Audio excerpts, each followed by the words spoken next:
बात करेंगे महाराष्ट्र की, जहां सबसे बड़ा सियासी सवाल है कि क्या बीएमसी चुनाव के नाम पर 3 पार्टियों की महाविकास अघाड़ी टूट जाएगी। क्या उद्धव ठाकरे कांग्रेस और शरद पवार को किनारे करने की तैयारी कर रहे हैं।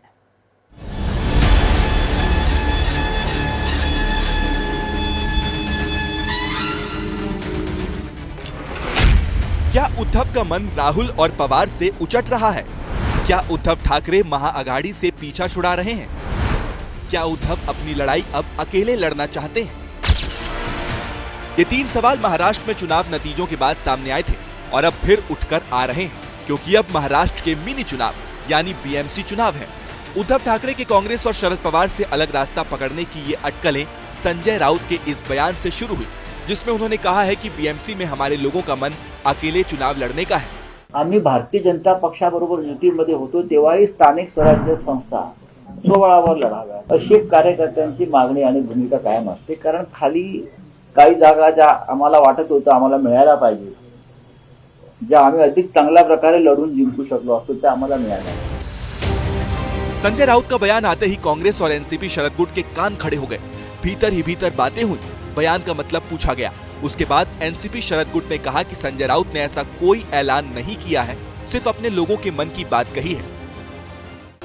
मुझे ऐसा बताया गया कि वो चुनाव अकेले लड़ सकते हैं, ऐसा कहा है उन्होंने। लड़ेंगे ऐसा नहीं कहा है। उद्धव की शिवसेना का गणित है, बताएंगे, लेकिन उससे पहले बीएमसी का थोड़ा स्टेटस भी समझ लीजिए। शिवसेना और एनसीपी में बंटवारे के बाद ये पहला बीएमसी चुनाव होगा। बीएमसी पर अविभाजित शिवसेना का 1997 से 2022 यानी 25 साल कब्जा था। बीएमसी का आखिरी चुनाव वर्ष 2017 में हुआ था। 2022 के बाद चुनाव नहीं हुए। बीएमसी देश की सबसे अमीर महानगर पालिका है। 24-25 में ये बजट 60,000 करोड़ रुपए था। बीएमसी का सालाना बजट देश के 8 छोटे राज्यों के कुल सालाना बजट से ज्यादा है।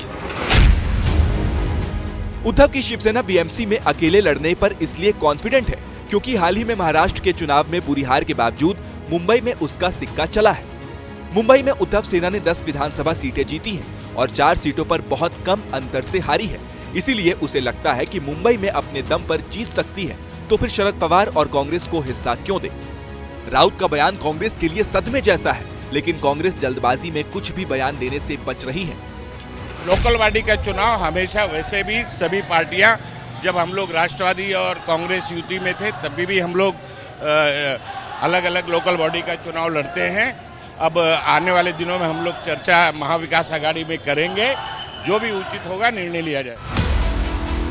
दूसरी तरफ शिवसेना शिंदे पहले ही इशारा दे चुकी है कि महायुति की तीनों पार्टियां विधानसभा चुनाव की तरह बीएमसी चुनाव भी मिलकर लड़ेंगी। तो अच्छी तरह पता है कि कहीं कुछ नहीं होना है और मुंबई की जनता, महाराष्ट्र की जनता वो हिंदुत्व को मानने वाली जनता है। मुंबई महानगर पालिका में भारतीय जनता पार्टी भारी मतों से जीत करके आएगी। हालांकि बीएमसी में अकेले लड़ने से पहले उद्धव सेना को ये भी तौलना होगा कि कहीं कांग्रेस, समाजवादी पार्टी और एनसीपी शरद के उम्मीदवार ही तो उसके वोट नहीं काट देंगे, क्योंकि शिवसेना का असली नाम और असली चुनाव चिन्ह पहले से उसके पास नहीं है।